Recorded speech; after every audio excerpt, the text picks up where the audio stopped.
Hey everybody, this is Ben dropping you a quick note.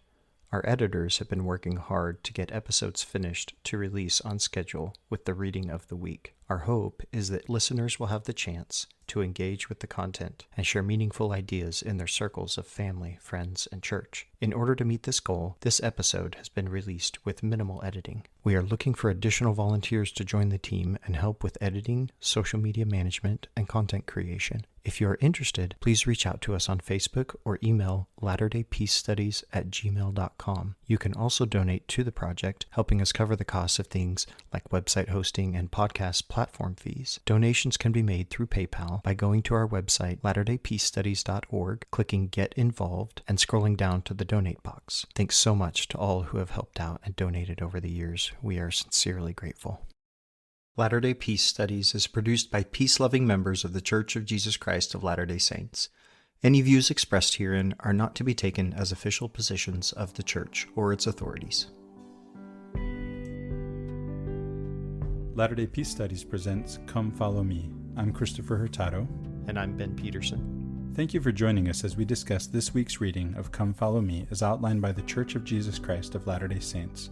Our hope is that as we discuss the Scriptures, we will come to a more perfect understanding through experiencing the atonement of Jesus Christ and find greater peace in our lives. Welcome back to Latter-day Peace Studies presents Come Follow Me. I'm your co-host, Ben Peterson. And I'm your co-host, Christopher Hurtado. Now this week, we are going to be covering Matthew chapters 24 and 25, Mark chapters 12 and 13, and Luke chapter 21. As we were discussing this pre-show, Christopher, you thought it would be a good idea to go ahead and start with Mark chapters 12 and 13. I agree. We've talked about doing this before because the fact is that the Gospel of Mark is written earlier than the Gospel of Matthew. And so it's easier to kind of see so Matthew uses Mark as a source. And so it's kind of easier to see the things that are different or added or whatever in the Gospel of Matthew if we start with Mark. Yeah, that's my preference. But before we do that, let's talk about apocalypticism. Yeah, or eschatology, right? Yeah. So eschatology is the word used when we talk about the end times, right? What's happening Quote, at unquote. The end of the world. Yeah, quote unquote. Now, even that is sort of a loaded phrase, end of the world, right? But the idea here is eschatology means the end is near or when the end is going to come. So whenever we read in the scriptures about the last days or the end of the world, and we discuss what's going to happen at that time or before that time or after that time, even that's eschatology, right? We say second coming sometimes is the phrase that we use. Well, okay, so the second coming is part of the end of the world, right? Exactly. So it's not concomitant with it, right? But Sure. So there's also, let's back up to what I said, because I first said apocalypticism. So what is apocalypticism? This is dealing with things that are hidden. And so again, these terms, they end up being sort of used interchangeably, but they don't mean the same thing, right? Apocalypticism is about revealing or unveiling things that are hidden or veiled. And the second coming is well, what is the second coming? We'll talk about that too, right? It's this event. And then you have the end of the world. That's this other event. But again, these are sort of problematic concepts. At least they're changing concepts, right? There's a development to these concepts. Yeah, and they're ambiguous in some sense, and they become renegotiated at different time periods and in different generations and in different traditions. So let's go back to, I guess let's start with the Old Testament, right?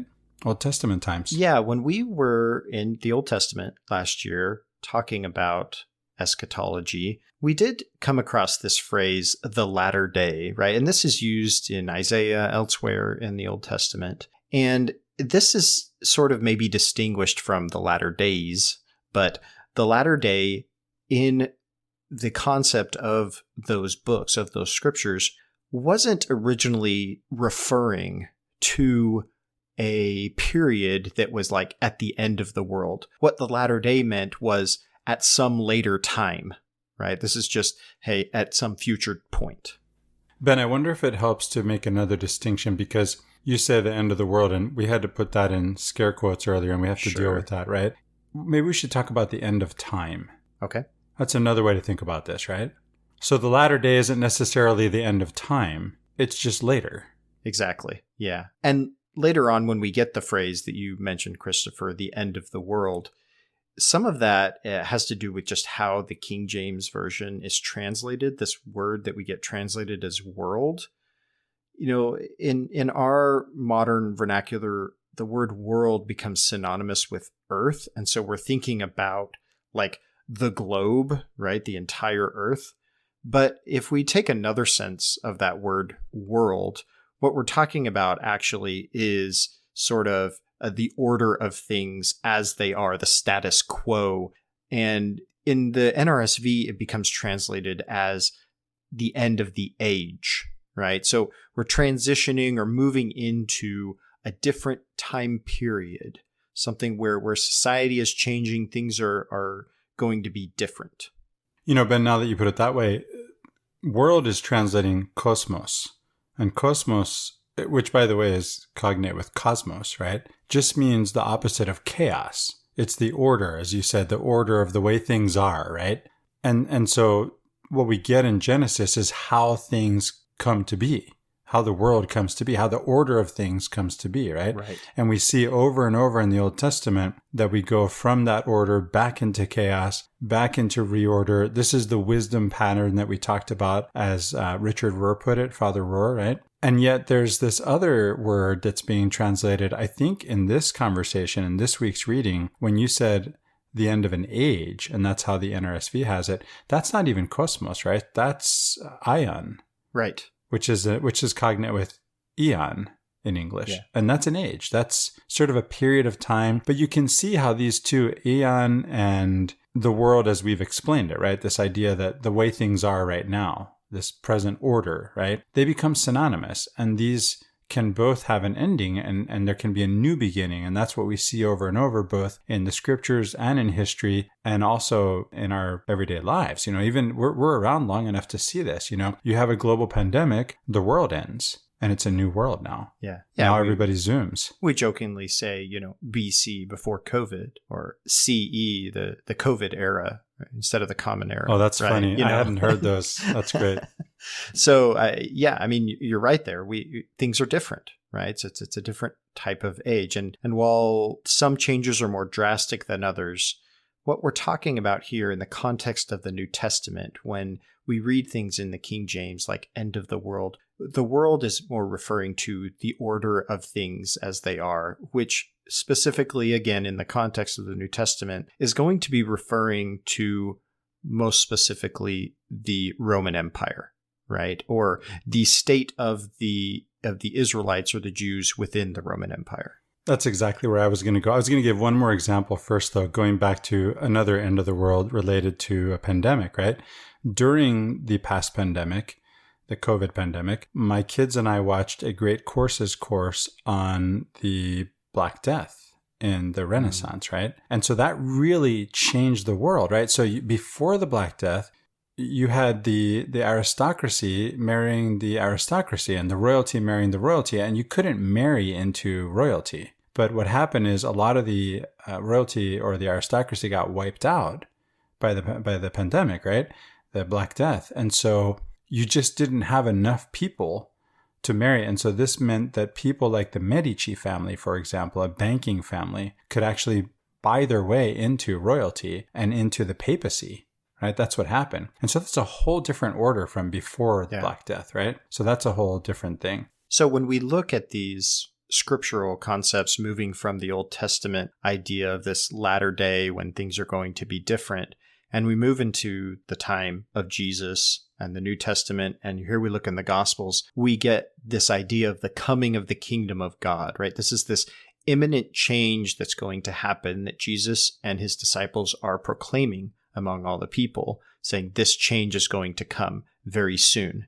The notion is that this isn't something that's going to be many years in the future. The notion is that Jesus is here to introduce it, and sometime very soon, within the next year or two, right, is the idea.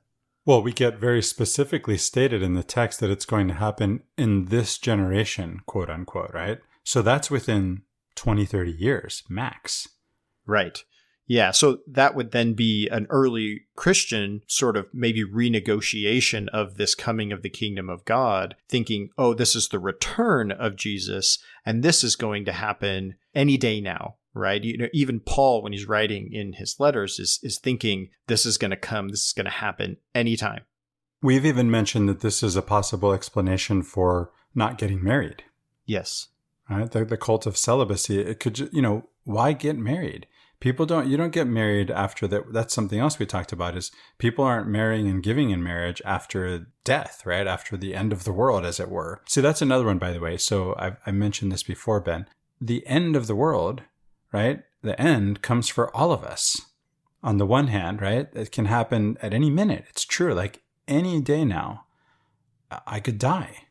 I don't know when I'm going to die, right? So that's the end of the world for me, at least. And at the same time, when you mention the Roman order, I think of Jesus when he says, my peace I give unto you. This is a paraphrase. My peace I leave right? with you. Not like the world. Yeah, my peace I leave with you. Not like the world, right? But my peace is different. So that world is that Roman order, right? So I mentioned from John Dominic Crossan that the Roman project is peace through victory. We're going to bring everyone, the whole world, as it were. And by the way, see, there it is again, the world. The world in that context means the known world as far as the Romans are concerned. They know it's not the end of the world. They know what's going on in Asia. They know, come on, we had spikenard in the last episode. That comes from the Himalayas, right? From a tree in the Himalayas. And then they had, Marcus Aurelius, the whole time he's writing his famous meditations, he's on the northern borders of the empire pushing back, these Germanic tribes, right? So the idea is I'm going to conquer the whole world and bring everybody under Roman law, and that equals peace. Whereas Jesus's project is peace not through victory, like the Roman project, but peace through justice. There's sort of a social justice that he's after. This idea that the world, like you said, Christopher, can end at any time for any one of us, like individually, right? This happens to people when they have some great tragedy happen in their life, right? Their world falls apart. Right. Oh, yeah. And so these kinds of things can happen at any point. And so just sort of in that metaphorical way, right? The idea is, what do we do when that happens? What do we do when our world falls apart? Are we prepared for that type of thing? When we look at this idea of eschatology, these end time conceptualizations, and we fast forward to the early Latter-day Saint community, we have the people who are, on the whole, expecting the return of Jesus basically any day, right? Like this could be next week or within the next couple weeks. And back when we talked about the Doctrine and Covenants, when we podcasted on that a couple of years ago, when we were going through with the Come Follow Me, that came up quite often, realizing that the people really are expecting Jesus to come back any day here. And over time, they reinterpret that. They reinterpret the scriptures, the intention to mean, oh, there's something else going on here. Yes, Jesus is going to come at some future date, but what we need to be concerned about is he coming to us individually, or are we manifesting actually our discipleship of Christ in our lives? And I think that's what's more relevant to us in the present day, is the idea that, okay, the second coming of Jesus, whether it's this future event or not, is supposed to happen within your life. And the idea is that you have taken upon yourself the name of Jesus, of Christ, and by manifesting your discipleship, then that is within your life, that the coming of Christ is within your life, is happening within your life, within your lifetime, right? Because you are experiencing that. And that reminds me, Ben, at the same time that you're getting a renegotiation, right, of the second coming, because it's going to happen within this generation. And then when people start getting antsy about that, well, that could be 20 years, it could be 30 years. Let's see, it's been 20, maybe it's 10 more. I don't know, right? People get antsy. Then you start to see in the text, even in this week's reading, that it's being renegotiating. And it's so, well, you don't know when it's going to happen. It could be any day. So you should live your life as if it's going to happen any day, which, by the way, isn't bad advice for how to live your life. We hear this, even if you're secular, even if you're atheist, right? Even if you're atheistic, you get this idea that how would you live your life if you knew you were going to die, if you had a diagnosis and you knew you were going to die in 3 months, or you knew today were the last day you were going to live, right? What would you do? And so that's sort of and then we also have at the same time that the kingdom of God is upon us, right? It's coming soon, any day now, right? And it's already here. There's this tension, right? It's like, it's coming, it's already here. Again, it's not necessarily something that is going to be this metaphysical reality. The metaphysical reality already is what it is. It's this epistemological awareness that we have to come to. We have to come to the realization that the kingdom of God is already among us, or within us, as Jesus puts it. Yeah. I'm thinking back to the 1990s and the idea, the popular notion that there was going to be some big change in the order of things at the year 2000 or thereabouts, right? This isn't just within sort of a Christian eschatological sense, but the world in general. What we got, that song, Party Like It's 1999, right? Like the end of the world. That's right. Is coming in the year 2000. And I remember as a teenager in the 90s thinking that was a very real possibility. And then people would say when the year 2000 came, I remember people saying, oh, well, the year 2000 is actually the last year of that millennium. The first year is 2001. And so the idea was like, 2001, that's really where we should look for, the end times, the things start to happen. So anyway, I remember just with that very short time frame, this idea being renegotiated very quickly, right? And people constantly thinking of different ways that this is going to pan out. I bring that up to remind everybody, myself included, that our present day concept, or even the concept that I was experiencing within my teenage years, was not far removed from what the early Christians or the early Latter-day Saints felt like, that this was going to be at any time. And here we are, 2000 or 200 years later, and it wasn't exactly what they expected. There's something else going on. And I think that whether or not we believe that the second coming of Jesus is going to happen within the next, year or 50 years, what is important to us is this idea of what Jesus says, blessed is he who the Lord finds working when he comes, right? Like, and what is that work? It's what we get to later in these chapters. It's feeding the hungry, clothing the naked, caring for the sick and the marginalized and the poor. Yeah, we're back to living your life as though the world were going to end, right? Yeah. Whether it is going to or not, which is not to say it isn't, right? I don't know. Your world could end any day, so could mine. So it's funny you mentioned the song 1999, because that's by Prince, right? Now, Prince is a Jehovah's Witness. Ah, there you go. Whereas I, on the other hand, at the same time you were having that experience, Ben, I was inactive. I had joined the Church of Jesus Christ of Latter-day Saints at age 11, and I became inactive at age 16 until 31. And so at that time, I clearly remember at that time sitting at a restaurant owned by a friend of mine with the owner and some other friends, sitting around the table, drinking some beers, talking about the prophecies of Nostradamus. Okay. So we're still having that same or a similar conversation, even though it wasn't it's around. Permeated the culture, no matter. Yeah, it wasn't biblical, right? Yeah, it was, you probably know, listeners may have heard of Nostradamus. Otherwise, you can easily find him. So he had these prophecies about the end of the world too. So there's that. So all that to sort of provide this context as we move into Mark and Matthew and Luke, where Jesus starts talking and giving eschatological, pronouncements. What is it that the people of the time thought about this, and how has these ideas and pronouncements been renegotiated, reinterpreted over time, all the way up to the present day, is important to keep in mind as we go through these scriptures. So, and I think you've shown us, Ben, what that looks like.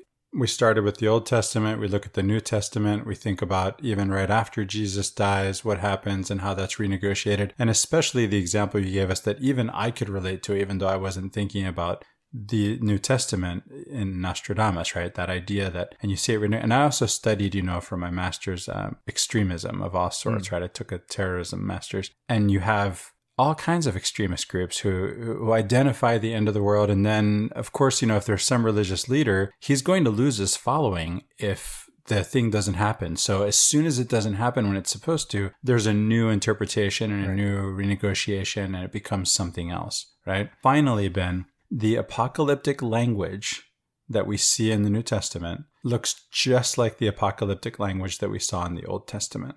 So we're just having a continuation of the same way of writing about or thinking about or talking about all of the above, really, what is hidden and what is veiled and what will be unveiled whenever that happens. Yeah, and apocalyptic literature is a genre, right? Like there's a style to it and there's an intention to it. This isn't just something that comes out of nowhere, right? There's a development of this tradition and this genre of literature. And when we get to the book of Revelation, we'll see that it fits right in with all of this as well. Thank you for saying that, Ben. You put a finer point on it because it helps when you're reading to know the genre you're reading because it tells you how to read it. Yeah. And so that's what I was trying to get at, right? That if you see this kind of language, that's this apocalyptic language, you say, oh, I know what that is, right? I saw that in the Old Testament. I see it here. I'm going to see it again in Revelation. I see it in other texts too, right? If you're familiar with other texts, which brings me to one more thing, Ben, before we move on. And that is all the signs of the times, right? You have that there are going to be wars and rumors of wars and earthquakes and famine and disease.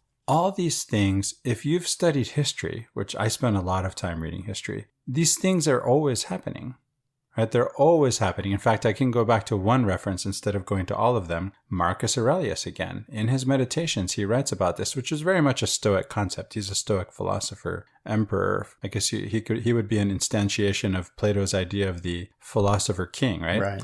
So he writes about, and this was the Stoic idea, right? That the whole order of things, the cosmos, comes out of a conflagration and fire, returns to it, and then comes back all over again in the same way. So he says, if you've seen it once, you've seen it always, right? If you've seen them one, you've seen them all. Mm-hmm.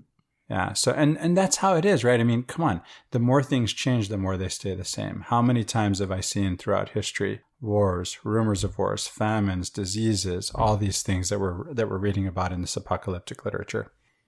So let's start with Mark, like you said, since it's the earliest gospel. I know it helped me to see at least one particular thing that Matthew adds. He's using Mark as a source. We'll come to that. So I'm going to jump all the way to verse 29, Ben. So Jesus is asked, which is the chief command among them all? And he answers, the chief one is, listen, Israel, the Lord our God is one Lord. Shema Yisrael, Elohim Eloheinu, Elohim Echad, right? Yeah. That's my Sephardic sounding, or Yemeni sounding Hebrew. Comes with an Arabic accent. So what is this saying, right? The funny thing is, to me, it sounds just like the Surah Al-Ikhlas in the Quran, right? You have Qul huwa Allahu ahad, right? So say Allah is one, right? God is one. So that's what you get. And then the very next thing is what? Love the Lord your God with the whole of your heart and the whole of your life and the whole of your mind and the whole of your strength. And then the next important commandment is what? Love the person next to you, near to you, as yourself. And I'm not talking about relatives only. Could be relatives. They're right next to us usually. I'm not talking about your next door neighbor, right? The King James says neighbor. I'm talking about your fellow man, your fellow human being. And then it's interesting because you get the person he's answering to sort of restates it and puts things in a little bit different order. And I have a note, in Rudin's translation, she points out that there's no actual stable text at this point. And so you could have these different iterations of the same, the Shema and then the greatest commandments. And of course, there's Rabbi Hillel, right? Who gives a similar, what is it he says? A similar formulation. He says, that which you find hateful, do not do to your neighbor. It's interesting to me that Mark would put that in the text, though, that he would have Jesus saying it one way and a scribe saying it a slightly different way, and I'm not sure if that's intentional or not, but. It is. Yeah, it's interesting. So the way the scribe answers this also, Christopher, he says, this is much more important than all whole burnt offerings and sacrifices. Jesus seems to kind of answer him, as we get to here in a second, that he gets it, right? He seems to get this. And this reminded me of the verse in Hosea that says, I desire mercy and not sacrifice. Again, the idea here is that God wants that relationship, that chesed, which we have seen translated as love or as loving kindness or as covenant. These are all words that gets translated as, talking about the relationship between God and his people, and that is what is the most important thing that love and that relationship, and that the offerings and sacrifices are supposed to be representative of that, but they are not more important than that. They are simply, the cart, not the horse type of thing. Yeah, I think this identifies, as you pointed out earlier, Ben, sort of what we call true religion, right? It's not about sacrifices. And this is going to be really important too, because the temple is going to be destroyed, right? And there's not going to be another temple until the restoration, right? As we have a temple today. Although for most Christians, following the text, it's right here in the New Testament, right? Jesus is the new temple. Right. So in verse 40, we have these same scholars wolfing down the homes of widows, the text says, right? They wolf down the homes of widows and say long prayers as a pretext. They're going to get a heavier verdict given on them than they ever gave, which kind of gives you the impression that they're going around, acting as judges and judging harshly, which doesn't surprise us, right, if we've been following along with the text. And it's interesting to me that right after that, right, Jesus says they wolf down the homes of the widows, and then we get the story of the widow and her mites. Yeah, this seems to be a demonstration of what he's talking about here. And, you brought up, Christopher, that this idea of that there's not going to be a temple, right? And this ties all these stories together for me like I hadn't seen before, centered around the temple and the widow and the offerings. Yeah, I was going to set you up, Ben. You pointed out to me in pre-show discussion, not only are we going from they wolf down the houses of the widows to the widow's mite story, but next in the beginning of the next chapter comes the temple is going to be destroyed, and that ties into the story of the widow's mite. So let's go into that. Yeah, I think it absolutely does. It's more explicit in Luke because Luke chapter 21 starts off with talking about the widow's mite and then goes into the temple, whereas Mark 12 ends with the widow's mite and then chapter 13 starts in with the temple. But it's really a continuation of the story. And so when we have the story here of the widow casting in these two copper coins, right, while the other people that are there are the rich people are casting in huge amounts of money. This is often read, I think, as a prescriptive tale about the value of sacrifice, something like even if you don't have much, you should still give. And I don't know if that's necessarily a wrong interpretation, but I don't think that fits with the overall narrative here that's being developed with the idea of loving the Lord with all your heart, giving everything. But that doesn't mean burnt offerings and sacrifices necessarily, because that you may not have that. What you really need to give is your heart. And then we get here to the widow and we see that she's giving everything she has, but is she really given her heart? Well, it's not just that she doesn't have what to give. It's that the text actually tells us that that's not what's wanted. Yes. It's not about sacrifices, right? That's what we just read. Yeah, and it's demonstrating here that even those who had a lot and were giving a lot, they weren't actually giving their heart. So Jesus comes along and says she gave more than they did because she gave everything, which wasn't about the money she gave. It was about what she was doing with her heart. I think most people know this, but I'll just point out the money she gave this isn't an exact equivalence. It's just a sort of a cultural equivalent. It's like 2 pennies. Yeah. I mean, if you see 2 pennies on the ground, you probably don't even stop to pick them up. I always do because my grandma taught me, find a penny, pick it up, and all day long you have good luck. But it's not worth much, right? What are you going to do with it? If it doesn't bring you luck, that's about it. What else is that? What do you do with a penny? Yeah. So it's just negligible what she's offering, right? Right. And like I said, we often look at this story as a prescriptive tale about sacrifice, but I think Jesus is actually lamenting the fact that this woman believes she has to give all that she has, just these last 2 pennies, while the rich are putting in these large sums of money. And this is presumably instead of seeing her and helping her, which would have been their primary responsibility to help the widows. And that, that was the idea of all the prophets that come in the Old Testament, was that they were supposed to help the marginalized society, particularly the widows. And so in these very next verses, starting in chapter 13 of Mark. And then when I said before, Luke chapter 21, it's more obvious because it doesn't split up the story into two different chapters. Which is arbitrary, by the way. Yeah, it is. Yeah, it is arbitrary. We see the disciples, they're coming and they're commenting on the amazing stones or the adornments of the temple and how magnificent it is. Which are also donated, right? Yeah, or purchased with donated funds. So Right. it seems an odd thing to comment on. Like, I was thinking about this, like, why are they pointing out to Jesus how great the stones are? They were around the temple often enough. Everybody knew what the stones looked like. It seems when we put this together with the story of the widow's mite and Jesus' commentary on it, that seems to be more of a lament than it is saying, hey, she did the right thing. I would think that they're responding to this lament of Jesus about the fact that the rich are ignoring the poor and the poor are giving all they have to the temple. So they might be saying something like, but Jesus, look how amazing the temple is. All the money that's Right. donated, including from the poor woman, it goes to build this magnificent structure. So it's good that she did that because look at this beautiful, magnificent building that we have. And Jesus seems to respond to this by saying, the temple's going to be destroyed, right? Again, it's not about the offerings and sacrifices that are happening in the temple. It's about where your heart is. And so what Jesus is building is the kingdom of God. And that's to be the first consideration. And so then that's how we get later verses where he talks about feeding the hungry, caring for the sick. That's the kind of judgment that's going to happen in the end times, not how much money did you give into the temple treasury, right?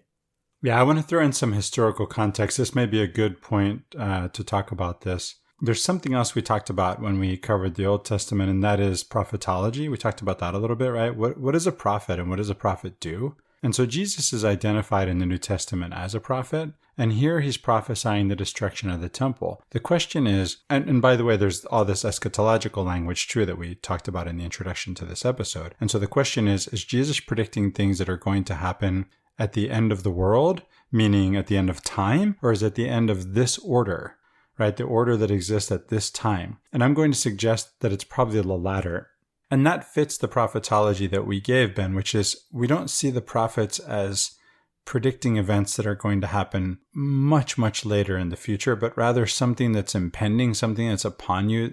We call it reading the writing on the wall. The prophets are saying, don't you see what's happening? This army is ready to invade. It's right there at the gates, the enemy's at the gates, and you guys are just clueless. Wake up, right? This kind of thing. And so Jesus is saying this is going to happen. If Jesus is actually saying this before he's crucified, it's going to happen really soon thereafter because it happens in 70 CE, right? Now, the question is, and we saw this in the Old Testament, is this a prophecy or is it written ex post facto? And that's why it's so accurate, right? So it could go either way. It's hard to say, right? We did see some in the Old Testament. I think you and I were both comfortable saying, yeah, they wrote this after it all happened, and that's how they got all these details, right? It was so detailed, right? This could work the same way, but it's hard to say. So, by the way, this is one of the ways that scholars date the text, right? And so there's a little bit of a tip of the hand. And I don't mean to say this is so black and white, right? This is nuanced, right? But one of the ways that you can say, okay, if the writer knows all about the details of what happened in 70, then this has to have been written after 70. Yeah, and the particular text that we said that with, the book was the book of Daniel, which is interesting in the context of this because that phrase that we use, the writing on the wall, actually it's an allusion to the book of Daniel where there literally is writing on the wall and Daniel's interpreting it, right, about what's going to happen to the kingdom. Exactly. And so that's the actual writing on the wall. That's the story that we're alluding to here. And again, whether the details that are recorded in the Gospels were specifically what Jesus said about the prediction of the temple being destroyed, I think either those details could have been added later after the event actually happened when they're recording the Gospels. Maybe Jesus, to your point, Christopher, he's talking about, yeah, these things are going to happen. They're going to be destroyed. But then if there's particular detail when the gospel is written all these years later and they're writing about Jesus predicting it, they're going to add in more of the details because they have that information. Sure. And by the way, if he is predicting that something's going to happen, once again, we're reading the writing on the wall. You have these zealots running around, right? And they're more openly and violently, right? Openly against Rome. And what do you think is going to happen, right? Of course, if they're going to go up against Rome, Rome is going to come in. This is how Rome operates. They're going to come in and they're going to squash you like a bug, right? I mean, there's stories from the Roman Empire where they have people crucified all along the way into Rome, every so many feet on both sides of the road, right? The message is clear. Don't mess with us. Yeah. And that's what happens, right? As Jesus is said here to predict, right? Not a single stone will be left on top of another one. They just raise the temple. Now, this brings up an interesting question, Ben, that I brought up to you pre-show, which is, what about the Wailing Wall? It's still standing today. Yeah, what we call the Wailing Wall, the Western Wall. Yeah. Yeah. And I don't know the perfect answer to that, but my understanding of that, Christopher, is that isn't a wall that is part of the temple proper. That's a wall that, yes, was part of maybe the temple. It's a retaining wall for the temple platform precinct, but it wasn't itself part of the temple. But the reason that it's considered holy is because it's what's left. Right. These stones were put in place by Herod, who built the temple. And so it is what is left, and it's the closest thing they have to what the temple was. And so that's why it's the place where they go to lament or to pray and so forth. But I don't know that it violates this prophecy in any way necessarily about one stone being on top of another. Maybe there's some apologetics there into it. I'm not really sure. But it seems to me that it really wasn't considered part of the temple proper, but it's the closest thing they have in any case. And so then it becomes sort of a symbol of what was. Yeah, and the Temple Mount today has the building called the Dome of the Rock built on top of it, which you can actually see all the way. I saw it all the way from Mount Nebo across on the other side of the Dead Sea in Jordan, right? Because it has a shiny dome. Yeah, and there's also the Al-Aqsa Mosque, which is the farthest mosque. Al-Aqsa just means literally the farthest. And that's the famous mosque where, these are both famous sites because the Dome of the Rock doesn't it contain a meteor? It's the place of the sacrifice, the altar of the sacrifice in the binding of Isaac. Yeah, their tradition is that it is the mountain where that happened. Yeah. And then the Al-Aqsa Mosque is the destination of the night journey of the Prophet Muhammad. Yeah. Well, the destination was ultimately the heavens, right? But he goes in one night riding on his winged steed to Jerusalem, and from there he goes up to heaven and has a most entertaining conversation with God. I won't go into the details, but you can look at, it might help to look at some pictures, some models, maps, whatever, right? There's stuff in the back of the Standard Works. You've got the internet, right? You could go there. Ben, have you been to Jerusalem? I have not. I did participate in welcoming the Sabbath at the Western Wall. That's done every, Friday night. Christopher, this helps sort of contextualize and set up some of the problems that we see today in our very day with regard to the Temple Mount, right? That it's considered a holy site for both of these religions, Christianity as well, but in particular Judaism and Islam. And so the idea that the Muslims have this site where they have a sacred building, sacred structure, and that the Jews at some point want to rebuild a temple there, this is a main point of conflict. And isn't it interesting, Ben? I think it's worth mentioning, it has to be on this site. I think of the Umayyad Mosque in Damascus, right? The site where the Umayyad Mosque is, it used to be a cathedral. And before it was a cathedral, it was a temple. It was a Roman temple. Yeah. Right? It was a Roman temple of Jupiter.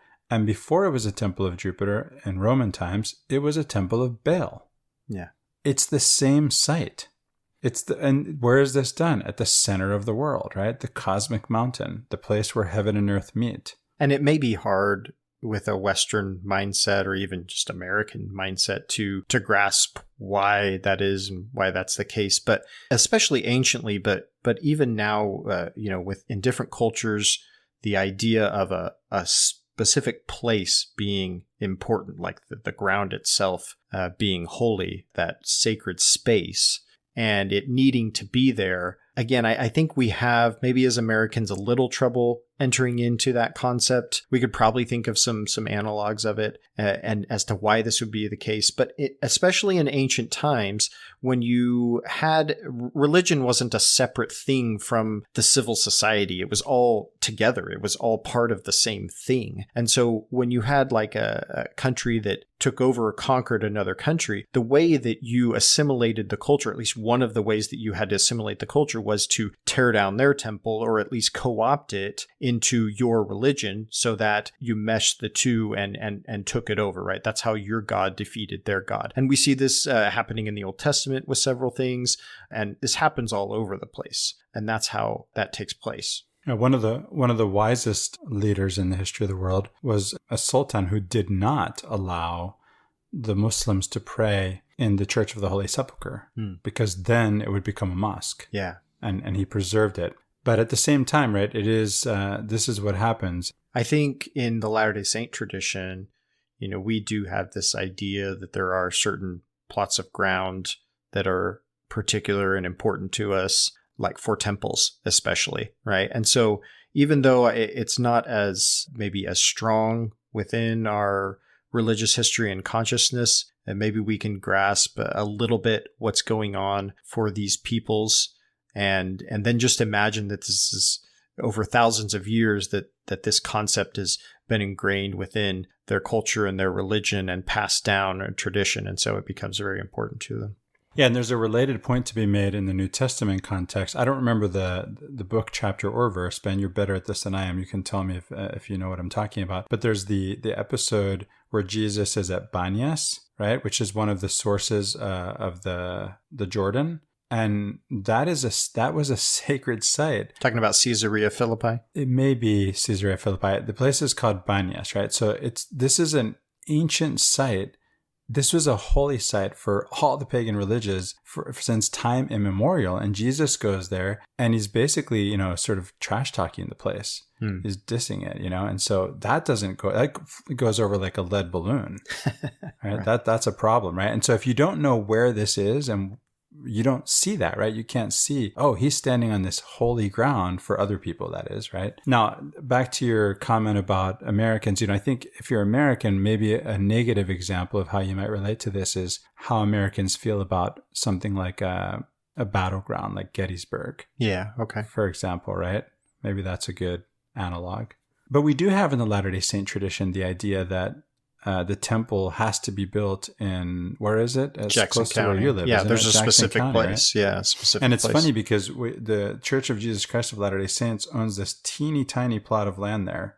And there are all these other Mormon sects all over the place who own the rest of all of that, right? Yeah, the church proper doesn't own the plot of ground that would, in particular, supposedly have the temple. So that... So there you go. There's same conflict. Yeah, same type in a certain sense. Yeah, we can understand kind of where that would be coming from if it were more ingrained deeper in a 2,000-3,000 year old culture. or who knows what's coming, right? There hasn't been any internecine, issues between all the Mormon sects, but sure, if I don't know, take another pandemic and press it farther and things look like, okay, it's the end of the world as we know it. And then you might have competition against, among those sects to build the temple in the right place or something like that, right? Interesting point. In chapter 13, we also get more of some of the stuff that we've already talked about, like the signs of the times, right? Rumors of wars and things like this. The end, that kind of talk. But I actually wanted to go into something a little more specific here. From verse 13, right? And you'll be hated by everyone because of my name, but whoever holds out to the end will be rescued. Right? I'm reading from Ruden's translation. Here you get the sense that Jesus's followers are being persecuted, which this is something that happens later. This is, again, one of the things that helps date the text, right? As Ruden puts it, major persecutions did not begin until Nero lashed out at the Christians in Rome in the year 64. So that's the beginning of that. And then, of course, by 70, we have bigger problems than that, right? Because we have now the Romans are going to come in and reestablish order as only the Romans do. And then further along here in verse 14, right, we get that And again, this verse is really hard. I think it's hard to understand in the King James. I'm going to read it here from Rudin. But when you see the annihilating abomination, and that's the annihilating abomination is a thing. It's in quote marks here. Set up where it shouldn't be. The reader has to realize what that means. That part right there, the reader has to realize what that means, is maybe a little harder to understand in Elizabethan English, right, in your King James Version. So what it's going on here is you're talking about, it could be one of two things, right? It could be both, actually, right? So first of all, in 40, you have that the Emperor Caligula wants to set up an image of himself in the temple. And that could be the so-called annihilating abomination, right? Another possibility is in 70, right? When we did say the temple is destroyed, and that's when Titus, who's the conquering general and later Emperor Vespasian, he's the same person, right? Titus is Vespasian. He actually enters into the Holy of Holies, which is, of course, forbidden, right? This is only the priests, can go in there. So my notes on this, Christopher, are the same verses that talk about this in Matthew chapter 24. And the allusion is to Daniel. We talked about this already. But originally, this prophecy in Daniel is actually referring to Antiochus IV. And what actually happened, he wanted to put a statue of Zeus in the temple. And he did in 167 BC. This was during the Maccabean revolt. And so the reference in the verse there in Mark and then also in Matthew could be talking about that in alluding to Daniel, but then again also happening with Caligula and Titus in the later generations. And I think the point I kind of wanted to make here about that is that we often look at prophecies in Scripture as if they're talking about something like hundreds or thousands of years in the future, but the Bible wasn't written with us as its primary audience, right? It's written to the people of the time in their context, and the expectation was that events would happen very soon. And in many cases, we see that the text is talking about events that have already happened as if they haven't happened yet. And that's a point that we've made previously.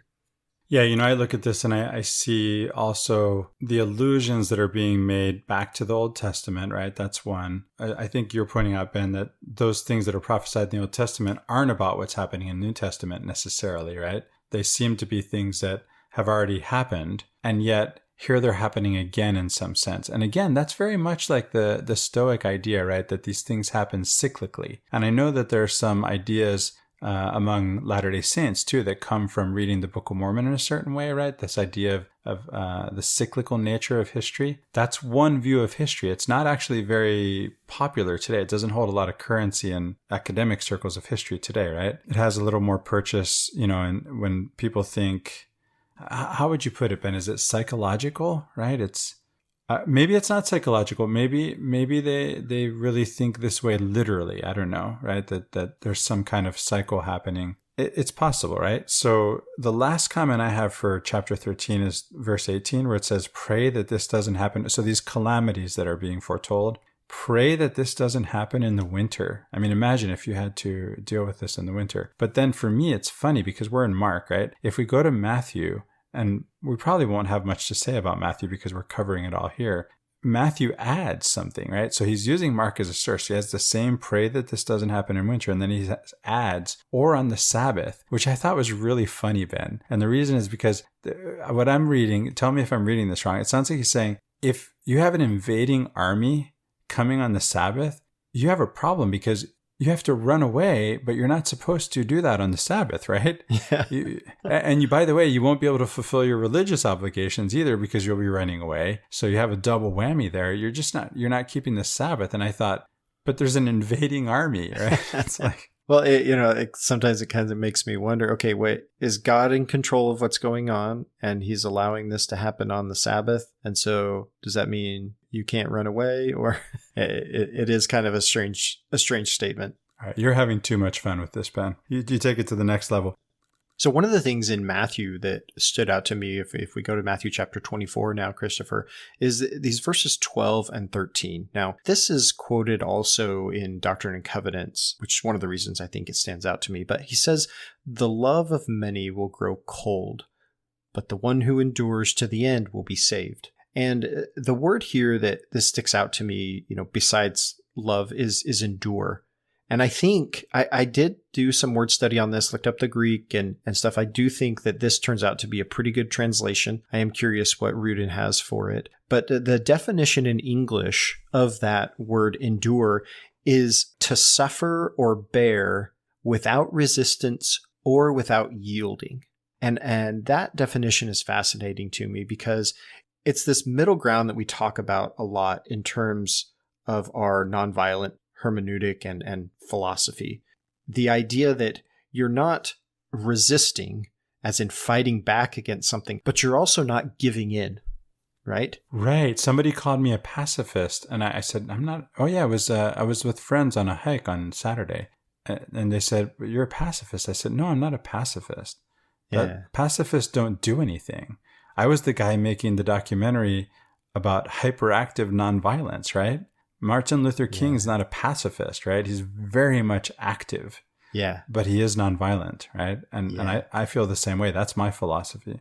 Yeah. So I like this word in this context. I think it's a good word for the kind of love, because again, the love of many will grow cold, it says, but he who endures, as in the implication here is if you endure in that love. And I think it's a good word for the kind of love we talk about in relation to nonviolence. It's a love for humanity that inspires us to suffer or bear without resistance or yielding, right?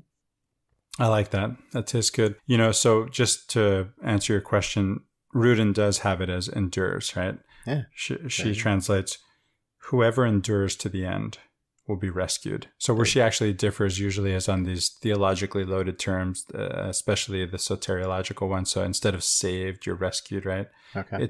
They're both valid translations. It's just that she's helping us get out of the usual, because we think we already know what these words mean and we don't really think about them, right? So she's trying to help us think about them. Kind of jars us into I really appreciate it. Rethinking it. I do too. The other thing here in Matthew chapter 24, Christopher, is what later, much later, becomes interpreted by many Christians as talking about something called the rapture.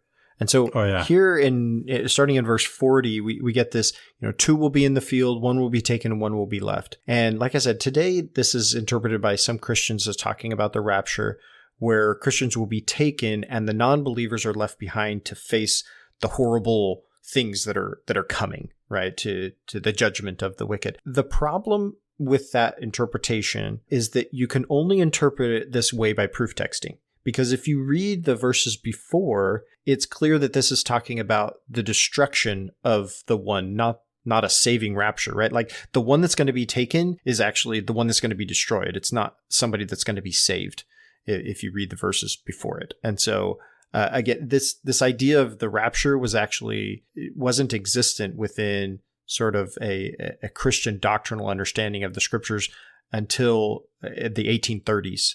And there was a guy that kind of came up with this idea, and it's become more popular in certain Christian sects. But still, I've heard the Left Behind series is really fun. Yeah, I'm sure it's fun. Ben, in chapter 25, we have the parable of the 10 virgins. This parable, as you said to me in pre-show discussion, I will now say back to you the same thing. It gets stranger and stranger every time I read it. It is. I don't know what to do with it.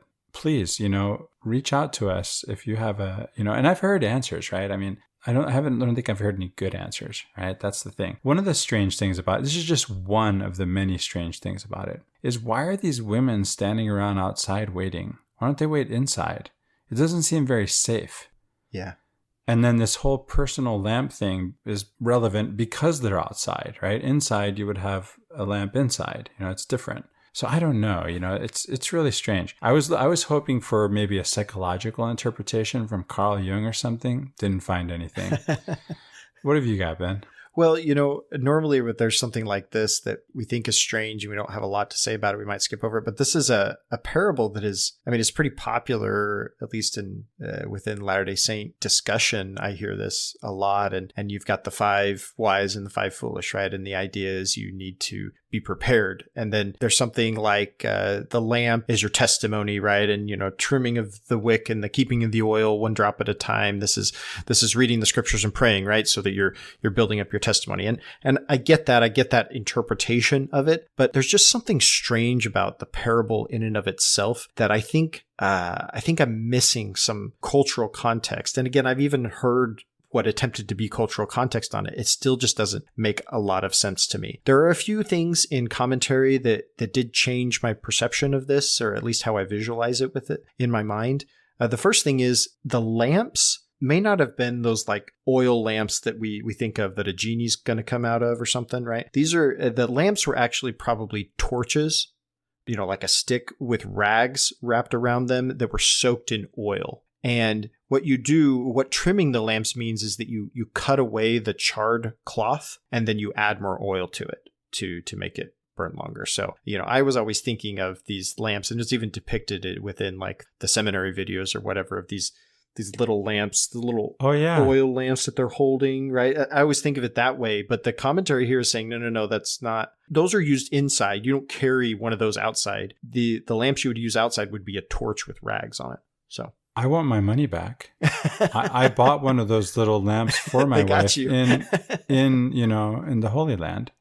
I will say this, Ben. I guess, first of all, the interpretation you mentioned, right, where each thing is given its equivalence, and especially the part where you said that you have to actually, there's work to do to have the Spirit with you, right? You have to actually, there's works involved. And that's a controversial topic among Christians, right? Whether works or grace or whatever. So that goes all the way back to Origen. It does. Right? From one of the early church fathers. Yeah. So there's that. And obviously this has to do with marriage. And I do want to point that out. Let's not pass that over in silence, because that's the whole Bible, right? God wants to marry us. Mm-hmm.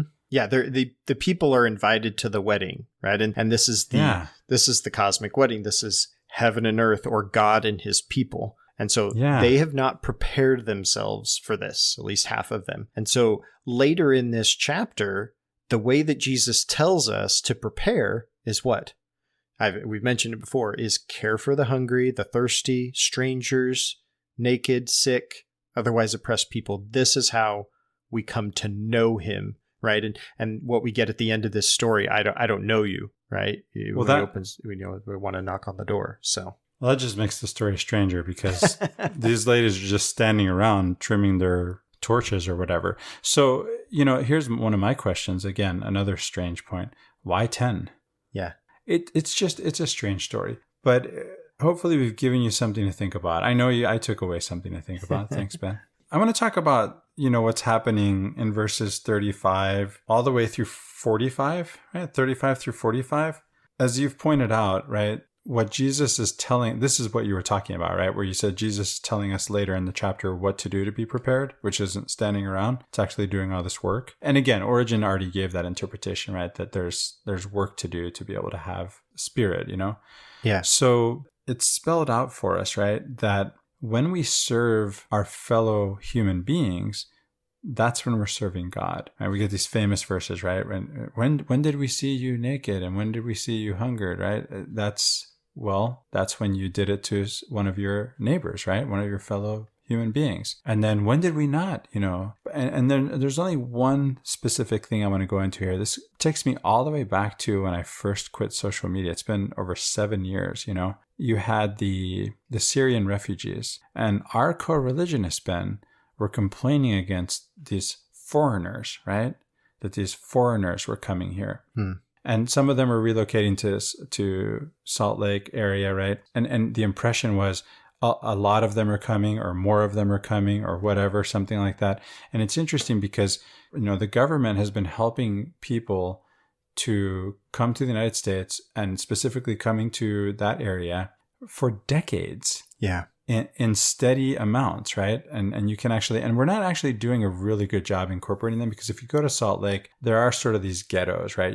Over here is where all the Muslims live, or all the, Middle Easterners, or both, or whatever, right? But they've been coming in steady numbers, and the people who help the people coming, for the government is paying for this, is Catholic charities. And at one point, I met the guy who was in charge of this for Catholic Charities, and he was a Muslim. working for Catholic Charities, right? And so these are foreigners we're talking about, right? So what does it say here in the Greek? Because we get stranger in the KJV, right? But what we get and maybe if you've seen the movie My Big Fat Greek Wedding, you may even know this word, right? The Greek is exeno.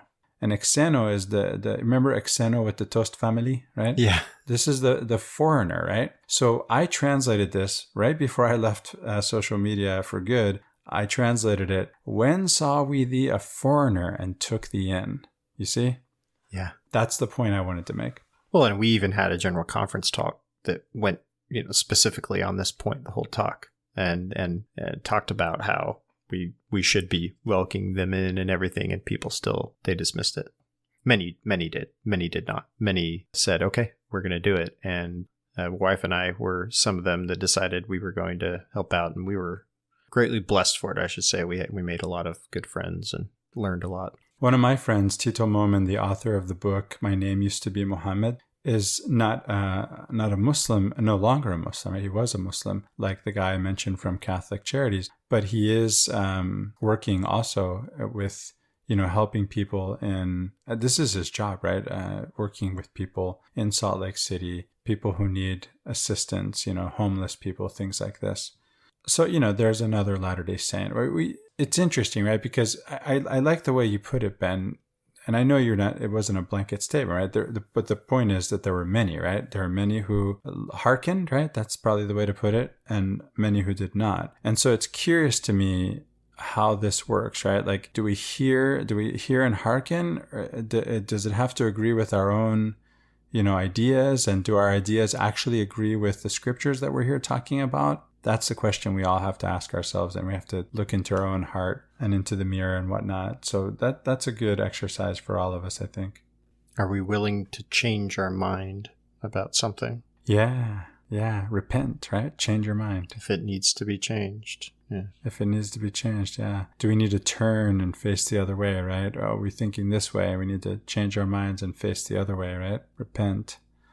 I think that brings us to Luke 21, Ben. It does. And I'm going to say we're facing the same sort of thing with Luke 21, maybe more so, because it covers basically the same kind of stuff that we saw in Mark and Matthew already. But I'm going to start off here with these first verses that I already commented on with the widow's mite and the temple. Like I said, it's a little more explicit that these stories are tied together, because they're right here in consecutive verses at the beginning of chapter 21, tying the story of the widow's mite to the adornment of the temple and then Jesus's pronouncement that the temple is going to be destroyed, and the sort of implicit, I would say, lament that the widow is giving all that she has to the temple, while these rich people, instead of helping her, like is their responsibility, are demonstrating their wealth and their piousness by, publicly donating into the temple treasury. And that's just sort of a slap in the face to the prophets of the Old Testament that said they needed to be taking care of the widows. Yeah, I have a little something here too, Ben. Something I see, it looks a little bit different from the other versions of the story. And I don't think it's hard. I'm surprised even I noticed it, to be honest with you, because, once you start listing, okay, nations and kingdoms and wars and rumors of wars, you think, okay, yeah, yada, yada, yada. I know the list, right? But did you notice that it didn't mention starvation and contagion, right? Famine and disease were not mentioned. And now they are, right? Now they show up in Luke 21. Okay. The other thing that I thought was really interesting about this chapter, because especially in Luke, Rudin points out that Luke has this style that really is closer than any of the other Gospels to formal oratory. And the Greek and Roman education is all about oratory, right? It's all about being, I'm going to put it this way, it's about being a fully expressed human being, but especially in the context of ancient Greek and Rome, it's about being able to participate in the assembly in ancient Greece, right? In Athens, or in the political process, to put it more generally, right? So it's interesting that Jesus is saying that you're going to go on trial, right? Because you're my follower. And he says, this will result in your testifying. So resolve in your hearts not to prepare in advance for your defense. which is, again, this is so counterintuitive to the Greco-Roman context in which this is written, right? And especially for Luke to be writing this in his rhetorical style, right? They're not going to have a defense. He says, I myself will put clever words in your mouth, which all those who are opposed to you won't be able to withstand or contradict. But it's funny because, as you pointed out to me, Ben, in pre-show discussion, they wouldn't have the opportunity to defend themselves in court, right? It's not within they don't have the right. Yeah, they didn't have standing. They didn't have legal standing to do it. Yeah. Yeah, they don't have legal standing. The only one who would be Paul. The Roman citizen. Yeah. Yeah, he's a Roman citizen. He could actually make his own defense. So the trials that are being foretold here, if you want to read it that way, are actually taking place without any defense speeches, right? Those are foregone because the people who are being tried don't have legal standing. Whereas Paul does. He can make his own defense speech. He can even ingratiate himself with those judging him, right? It's a different story. And so you made a connection in pre-show discussion. You made a connection I'd like you to share, Ben. Yeah, so it makes sense that Luke would be saying this because Luke, remember, we haven't mentioned this much, but we're going to get to it when we get to the book of Acts. The author of Luke is almost certainly the author of the book of Acts. In fact, the book of Acts is sometimes called like Luke 2, right? So this is the sequel to the book of Luke. And so the parts in Acts where Paul is brought before King Agrippa and he has to give an account of himself, right? And then, anyway, he goes to Rome and so forth. But that's the idea there, is that Luke here seems to be, in a sense, foreshadowing or predicting Paul. But Luke, when he wrote this, at the time that he wrote this, already would have known about Paul. And it's not clear whether Luke was a traveling companion of Paul or not exactly. But he would have already known about Paul and his situation. And so this seems to be basically a commentary on that. Because like you pointed out, Christopher, the idea that he would be able to defend himself wouldn't have really applied to anybody else but Paul. And Luke himself seems to have known more intimate details of Paul's journeys and his ministry than some of the others. So yeah, to your point, this is, if Luke is writing this, we're looking at 30 years since the writings of Paul, right? Paul's are the earliest writings in the New least Testament. 30 years. Yeah, maybe 40 or 50. We haven't gotten to them yet. So about 15 years after Jesus's death, we get Paul writing, right? So around 45 CE. Right. And then this is probably around 70, right? Yeah. Because we do have the details about the destruction of the temple. My understanding is Luke is maybe more like 85 to 90, but yeah, something like that. Maybe even pushing, into not into the second century. John may be pushing into the second century, late first century, early second century. The only other thing I mentioned is that Luke again has this statement, this generation will not pass away until all things have taken place. Oh yeah. And again, this is just to sort of hammer at the point that we've been making again about this eschatology, that Jesus is saying here that these things that he is predicting are all of these are going to happen within the next generation, which is at a maximum of 40 to 50 years, right? Which is when they did happen. People are expecting, the people are expecting these things to happen very soon. Just like in our day, there are many things we might expect to happen very soon. And yet these things become renegotiated from time to time. And we look at these scriptures and we want to reinterpret them and apply them in our day. But again, Jesus is saying, wait, these are happening right now. Yeah. So if Jesus is saying these things, they are actually happening within a generation. Right. Because at the time that this is being written, as we've just discussed the dates, that's about a generation from when he would have said these things before he died. Right. All right. So I think that does it for this week, Christopher. Again, we want to thank all those who have participated in Latter-day Peace Studies project, particularly our editors, Kyle, who's helped out a lot, and Michael, who's done editing for us. Thank you, Christopher, for all the time you put in on this and recording with me. I appreciate it. It's always a pleasure with you, Ben. Thank you for being with me. And thank you for listening. And thank you for your donations. And thanks to all our volunteers. Listen, if you would like to volunteer, we can use your assistance, right? Whatever it is you know how to do, we'll put you to work, right? If you want to join the cause, let us know. Reach out. And if you're willing to edit or interested in editing, which by the way, this is a learning opportunity. You don't have to know how to do this. we'll teach you how to do it. It's not that hard. It's time consuming, right? It does take some time. But what we're trying to do is put together a larger team of editors to give everybody a little more breathing room, right? And getting ahead in the recordings. And we have more, we have more podcasts to come. We're thinking of adding an additional podcast so that we can continue with the Come Follow Me reading and go into other sacred texts. So thank you for considering volunteering. Thanks to all those who are volunteering. Thank you for considering donating. And thanks to all those who do donate.